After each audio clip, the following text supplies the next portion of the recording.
ಸ್ವಲ್ಪ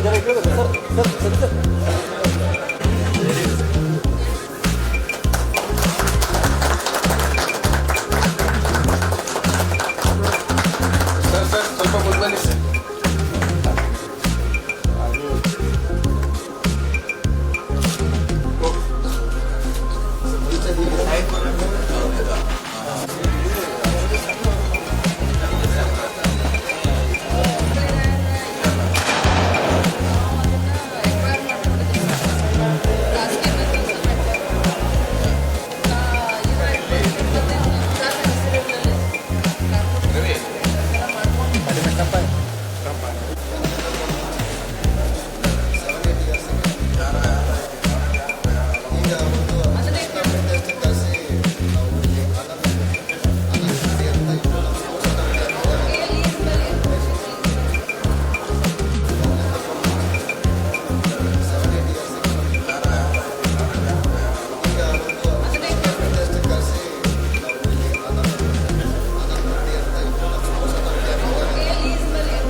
ಬರಬೇಕಂತ ಏನೋ ಅದಿಲ್ಲ ರೂಲ್ಸು.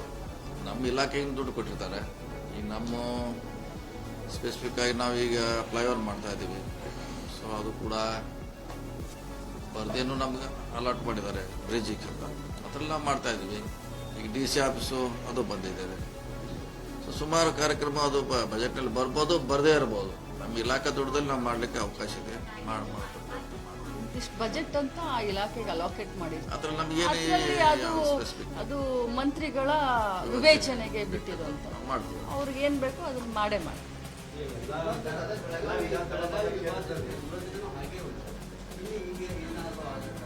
ನಮ್ಮದಕ್ಕೆ ಎಲ್ಲರೂ ಸಹಕಾರ ಇದೆ. ನಾವು ಹೇಳಿದ್ದೀವಿ, ಎಲ್ಲ ಕೂಡ ಹೇಳಿದ್ದೀವಿ ಮಾಡಲಿಕ್ಕೆ. CM ಅವ್ರಿಗೆ ನಾವು ಹೇಳಿದ್ದೀವಿ. ಇನ್ನು ಮಾಡೋದು ಬಿಡೋದು ಸರ್ಕಾರ, CM ಅವ್ರಿಗೆ ಬಿಟ್ಟಿತ್ತು.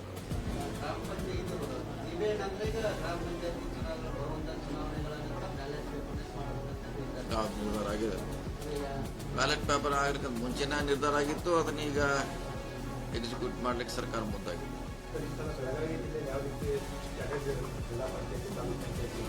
ಅಲ್ಲ, ಮೊದಲು ಬರೋದು ಗ್ರಾಮ ಪಂಚಾಯತಿ, ಆಮ್ಯಾಗ ಇನ್ನೂ ಲೇಟಾಗಿ ಬರ್ಬೋದು ನಿಮ್ಮದು ತಾಲೂಕು. ಯಾಕಂದ್ರೆ ಕೋರ್ಟ್ನಲ್ಲಿ ಕೂಡ ಪ್ರಸ್ತಾಪ ಇದೆ. ನೋಡ ಫಸ್ಟ್ ಮಾಡೋದು ನಾವು ಗ್ರಾಮ ಪಂಚಾಯತಿ.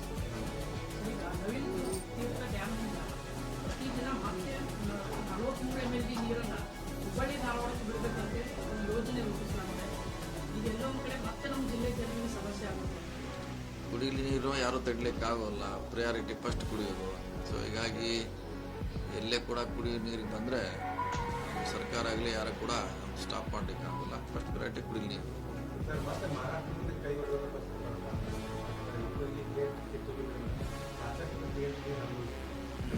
ಅಲ್ಲ, ಬಾಳೆಹಣ್ಣು ಅಷ್ಟು ಡ್ಯಾಮೇಜ್ ಕಡಿಮೆ ಆಗಿಲ್ಲ. ಇಮಿಡಿಯೇಟ್ ಕಂಟ್ರೋಲ್ ಮಾಡಿದ್ದಾರೆ. ನೀರು ಇದೆ, ಅಲ್ಲಿ ನೀರು ಇದೆ, ಪೂರ್ತಿ ಹೋಗ್ಲಿಕ್ಕೆ ಏನಿಲ್ಲ. ಅದನ್ನ ಇಮಿಡಿಯೇಟ್ ರಿಪೇರಿ ಮಾಡಿದ್ದಾರೆ. ನೀರು ಉಳಿದಿದೆ, ಅಷ್ಟು ಪೂರ್ತಿ ಖಾಲಿ ಆಗಲಿಕ್ಕೆ ಬಿಟ್ಟಿಲ್ಲ. ಒಳ್ಳೆ ಕೆಲಸ ಮಾಡಿದ್ದಾರೆ.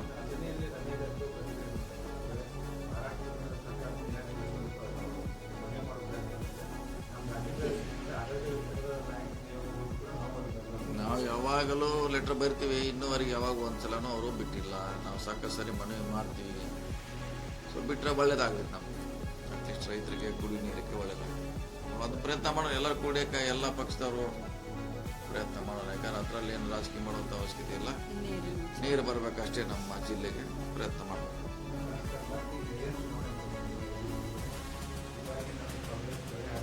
ಇಲ್ಲ ಇಲ್ಲ, ನಾವು ಅದಿಲ್ಲ. ಅವ್ರದ್ದೇ ಮೆಜಾರಿಟಿ ಇದೆ, ಅವ್ರು ಮಾಡಲಿ. ಯಾಕೆ ನಾವು ಯಾಕೆ ಅಲ್ಲಿ ಹೋಗಿ ಅವಶ್ಯಕತೆ? ಈಗ ನಡೀತಾ ಇದೆ, ಆರಾಮಿದೆ, ಎಲ್ಲರೂ ಆರಾಮಿದ್ದಾರೆ. ಮೆಂಬರ್ಗಳು ಅವ್ರಿಗೆ ಮಾಡ್ಕೊಳ್ಳಿ, ಅವರೇ ಮಾಡಿ. ಯಾರು ಮಾಡೋದು ಮಾಡಲಿ. ಇನ್ನೂ 2 ಅವಧಿಗೆ ಮಾಡಲಿ, ಅವರು ಮಾಡಲಿ. ಅವ್ರ ಮೆಜಾರಿಟಿ ಇದೆ, ನಾವಲ್ಲಿ ಹೋಗೋದ ಅವಶ್ಯಕತೆ ಇದೆ. City oriented last time Ashoka circle ಕೋಟೆ ಎದುರುಗಡೆಗೆ ಅಲ್ಲಿ ಇನ್ನೂವರೆಗೂ ಎಷ್ಟೋ ದಶಕ ಆಯಿತು ಅಶೋಕ ಸರ್ಕಲ್ ಅಂತ ಘೋಷಣೆ ಮಾಡಿ. ಅಶೋಕ ಚಕ್ರವರ್ತಿ ಒಂದು ಸ್ಟ್ಯಾಚ್ಯೂ ಆಗಿದೆ. ಮೇನ್ ಇಂಪಾರ್ಟೆಂಟ್ ಸಿಟಿ ಒಳಗೆ ಯಾರೇ ಎಂಟ್ರಿ ಆದ ತಕ್ಷಣ ಒಂದು ಬ್ಯೂಟಿಫುಲ್ ಆದ ಸ್ಟ್ಯಾಚ್ಯೂ ಅಲ್ಲಿ ಇರಬೇಕಾಗಿತ್ತು. ಈಗ ಅದು ಅಲ್ಲಿ ನೀವೇ ನೋಡ್ತೀವಿ, ಜನದಟ್ಟಣೆ ಒಂದೇ ಮಾಡ್ಬೇಕಾದ್ರೆ 2 ಮಾಡಬೇಕು. ಅದನ್ನ ನೀವು ಅಲ್ಲಿ ಸ್ಟ್ಯಾಚ್ಯೂ ಮಾಡಿ ದೊಡ್ಡದು ಮಾಡಕ್ ಹೋದ್ರೆ ಅದು ಜನದಟ್ಟಣೆ ಆಗುತ್ತೆ. ಟ್ರಾಫಿಕ್ ಇದೆ. ಕಂಬ, ದಟ್ ಈಸ್ ಅಶೋಕ ಸ್ತಂಭ ಅಲ್ವಾ? ಮೂರ್ ಸಿಂಹ ಇದ್ರೆ ಅದು ಸ್ತಂಭ ಇದ್ರೆ ಅದು ಅಶೋಕ. ಅದನ್ನ ಬೇಕಾದ್ರೆ ಲಾಸ್ಟ್ ರಿನೋವೇಷನ್ ಮಾಡೋಣ. ಸರ್, ಎರಡನೇದು ಇನ್ನೊಂದು ಕೃಷ್ಣದೇವರಾಯ ಸರ್ಕಲ್ ಅಂತೇಳಿ ಅಲ್ಲಿ ಕೊಲ್ಲಾಪುರ ಸರ್ಕಲ್ ಅನೌನ್ಸ್ ಮಾಡಿ ದಶಕ ಆಯಿತು. ಸ್ಟಿಲ್ ಜನ ಅದನ್ನ ಕೊಲ್ಲಾಪುರ ಸರ್ಕಲ್ ಅನ್ನೋ ಭಾಷೆಯಿಂದಾನೇ ಕರೀತಾರೆ. ಅಲ್ಲೊಂದು ಕೃಷ್ಣದೇವರಾಯ ಸ್ಟ್ಯಾಚ್ಯೂ ಆಗ್ಬೇಕು ಅನ್ನೋದು ಬಹಳ ದಿನ ಆಗ್ರಹ. ಕಾರ್ಪೊರೇಷನ್ ಹೇಳಬೇಕು ಅಂತ ಹೇಳಿದ್ವಿ, ಬಟ್ ಸಾಹೇಬ್ರು ಹೇಳಬೇಕು ಅಂತ ಕಾರ್ಪೊರೇಷನ್ದಲ್ಲಿ ಅಂತಾರೆ. ಎಲ್ಲ ನಾವು ಬಹಳಷ್ಟು ಕಡೆ ಅನೌನ್ಸ್ ಆಗಿದೆ, ಎಲ್ಲ ಆಗಿದೆ. ಅದನ್ನು ಮಾಡ್ಲಿಕ್ಕೆ ಆಗಿಲ್ಲ. ಕಾರಣ ಅಂದರೆ ಜಾಗದ ಸಮಸ್ಯೆ. ಜಾಗ ಸಿಗ್ತಾ ಇಲ್ಲ ಸರಿಯಾದ. ವೈಟ್ ಆಗಿದೆ ಸರ್. ಆಕ್ಚುಲಿ ಚೆನ್ನಮ್ಮ ಸರ್ಕಲ್ಗಿಂತ ವೈಟ್ ಆಗಿದೆ. ನಾವು ಚೆನ್ನಮ್ಮನ ಮೂರ್ತಿನ ನಾವು ದೊಡ್ಡದು ಮಾಡಬೇಕು ಅಂತೇಳಿ ಈ ಸತಿ ನಾವು ಪ್ರಸ್ತಾವನೆ ಕೊಟ್ಟಿದ್ದೀವಿ. ಯಾಕಂದರೆ ಕಿತ್ತೂರು ಚೆನ್ನಮ್ಮ ಸರ್ಕಲ್ ಅಂಥೇಳಿ ನಾನು, ಜಿಲ್ಲಾ ಮಂತ್ರಿಗಳು ಮತ್ತು ಕೆಲವು MLA ಎಲ್ಲರೂ ಹೋಗಿ ಅದನ್ನು ವಿಚಾರ ಮಾಡ್ತಾ ಇದ್ದೀವಿ ನಾವು. ಯಾಕಂತಂದ್ರೆ ಟ್ರಾಫಿಕ್ ಇದಿರೋದ್ರಿಂದ ಖಾಸಗಿ ಕಂಪನಿಯವರಿಗೆ ಕೊಟ್ಟಿದ್ದಾರೆ, ಅದನ್ನು ಕ್ಯೂ ಮಾಡ್ಕೊಂಡು ಕೂತಿದ್ದಾರೆ ಅಡ್ವರ್ಟೈಸ್ಮೆಂಟ್. ಅದನ್ನ ರಿಮೂವ್ ಮಾಡಿ ಸ್ಟ್ಯಾಚ್ ಮಾಡಿದ್ರೆ ಮುಗಿದು ಅಷ್ಟೇ. ಗೃಹಲಕ್ಷ್ಮಿ ಅಪ್ಡೇಟ್ ಒಂದಿಷ್ಟೇ. ಗೃಹಲಕ್ಷ್ಮಿದು 2 ತಿಂಗಳ ಹಣವನ್ನು ಬಿಡುಗಡೆ ಮಾಡಿದ್ದೀನಿ.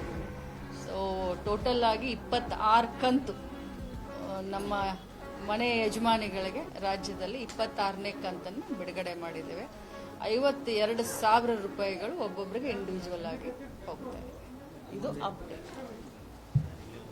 ಓಕೆ. Thank you.